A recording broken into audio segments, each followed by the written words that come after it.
Computer, there's carbonite, the way backup is done. Join me for Cantori Stories.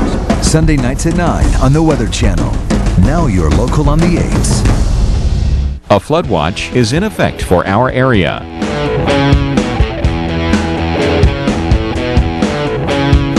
Currently in our area, 48 degrees with rainy conditions. Here's our local Doppler radar.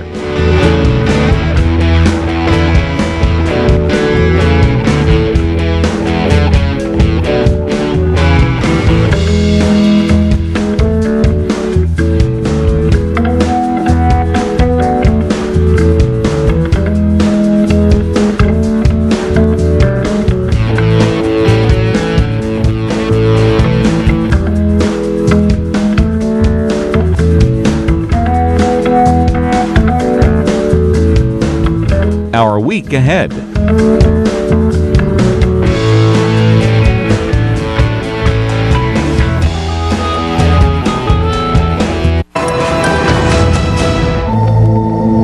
The Super Tuesday tornado outbreak of 2008 becomes the deadliest in the U.S. in more than 2 decades. 57 people lose their lives. Union University freshman David Wilson is one of the survivors of the tragedy. His legs are crushed after a dormitory collapses on top of him. But after several operations, he defies the odds and is able to walk again. The storm's youngest survivor, little baby Kyson, will never know his mother, but he will know her story. She died shielding him from the storm, sacrificing her life to save his. She protected her baby, I think, as much as she could. For the Weather Channel, I'm meteorologist Jim Cantori.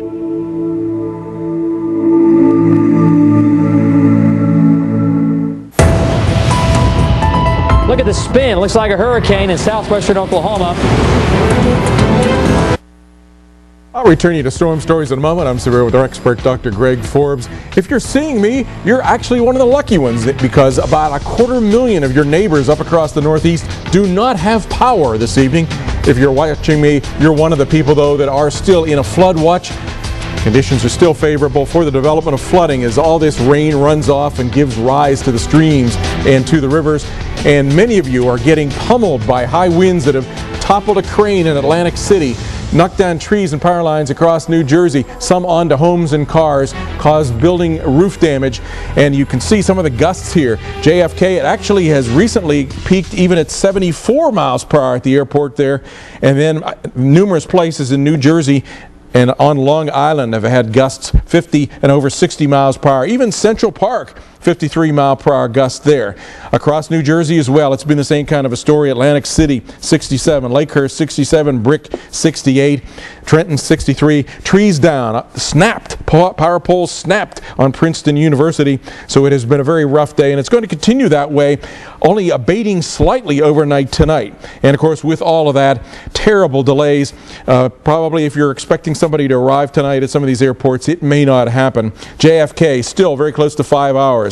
Newark, 220-minute delays. LaGuardia, 85. And I expect some of these flights have been canceled. Earlier today, there were at least 3-hour ground holds for aircraft trying to fly out into JFK. So that combination of some construction work at JFK, heavy rain, extremely strong wind gusts, making it very, very difficult to manage air traffic there. Now, the situation is, and you're probably asking why and how long is it going to last? Well, let's take a look here. It has been a surface low. Right now it's back at Norfolk, but earlier, in fact, last evening it was down off the coast of North Carolina. About noon, it had rolled up to around Salisbury, Maryland. It went up to Atlantic City, took a left turn to Philadelphia, turned south to Baltimore, and it's about back down to Norfolk there. And it's going to very slowly mull around, move gradually off toward the north. It's moved a little bit away from a high at Nova Scotia, so that has allowed the winds to go down a few miles per hour, but still very strong surface winds across Long Island into northern New Jersey. Southern New Jersey, they've let up. Above the ground, winds change direction, more from the southeast, more revolving right about the low instead of spiraling into it. good, and that's pushing heavy rain still into New Jersey, across Pennsylvania as that feed continues farther inland, southern New York and into southern New England now, and it's only going to get worse. The one good thing is that the winds have shifted in West Virginia. They're not coming onshore anymore. That's allowed the rain to stop there where we had deadly flooding overnight. Now, the rain continues though to pummel onshore, in fact getting a little bit heavier into northern New Jersey, southern parts of New York, southern parts of New England, across, still steady across Long Island. That's going to continue that gradual trend pushing farther into southern New England.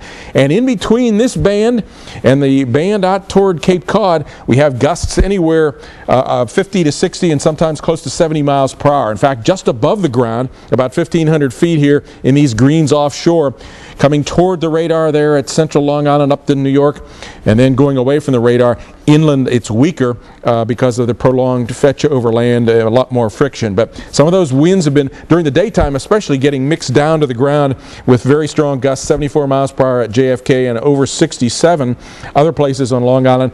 That mixing will let up a little bit tonight, but the pressure gradient, the packing between this low pressure and the high over Nova Scotia is a lot like squeezing a tube of toothpaste, and the air in this case squirts westbound, spiraling toward that low.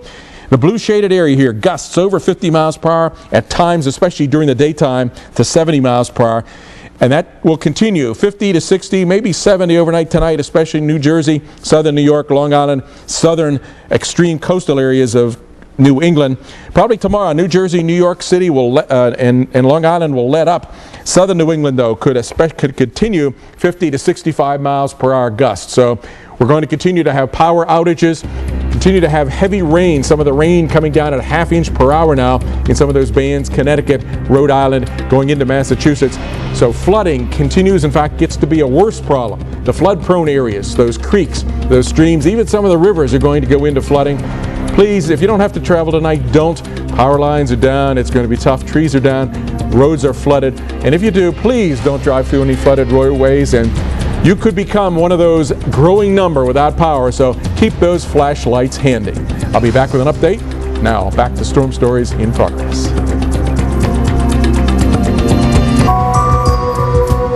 We could see that, of course, that we'd had heavy rain. And everything looked good, so we turned around to come back, and we got back on US 81 highway.